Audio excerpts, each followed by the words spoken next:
Ancestral healing is a big topic for many reasons. There's so many different aspects of it.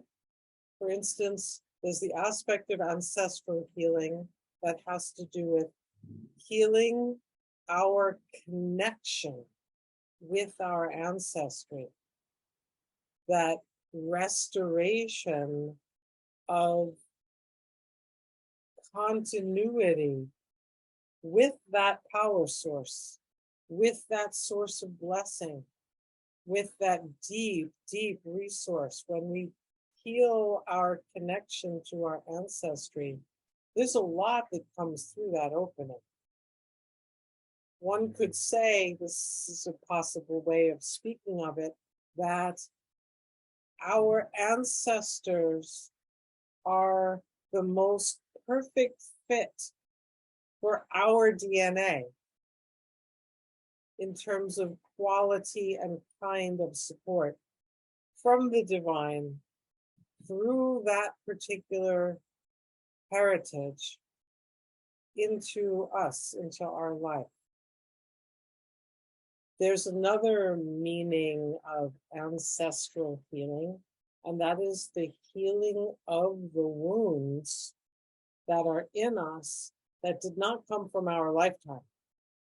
They come from lineage, and they've been carried and in many cases perpetuated forward, such that we don't even know that we are acting out the traumas or the conundrums of our ancestors.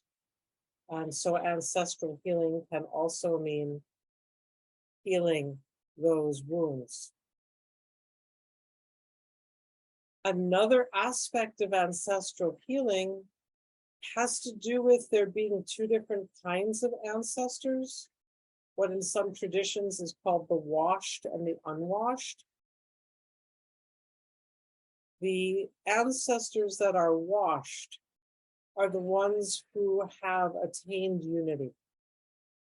What makes them fabulous resources is that having died, they've gone through some processes that are easier to go through once you're dead in returning to union. And then they are the ones who become the ancestors who are the perfect hose nozzle attachment to coming from the divine and bringing it into a being such as us. It's like, oh, exactly.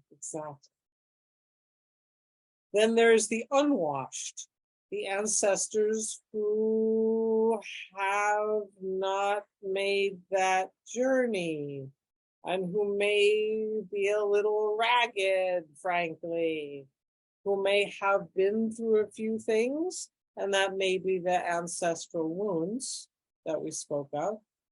Or they may, frankly, have lived their lives in such a way that they're not currently heading back towards the divine. They may have been moving in a different direction, or they may be stuck going in circles.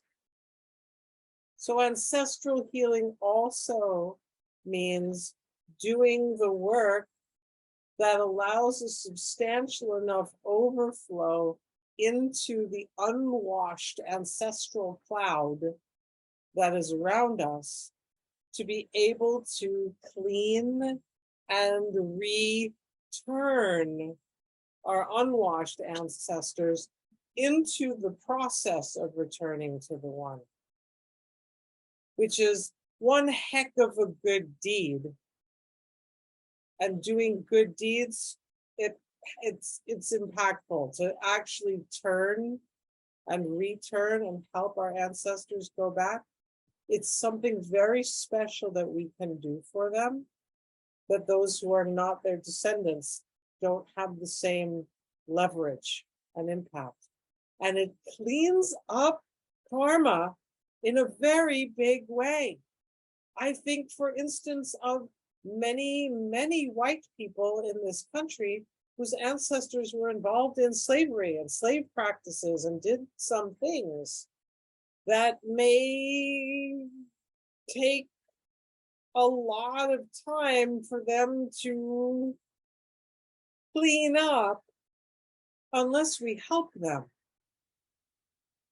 And what an enormous release of karma for our country if we can wash some of the wrongs that were done by our ancestors, to clean that and release that so that we can actually be present now with the situation now, without that karma, without that energetic, without those ancestral wounds playing out in our attempts to heal. So ancestral healing is many things, and we will be not just learning about, but learning into practices for ancestral healing. Glad to have you there, especially. I look forward to mixed ancestries coming together so that our ancestors can get to know each other.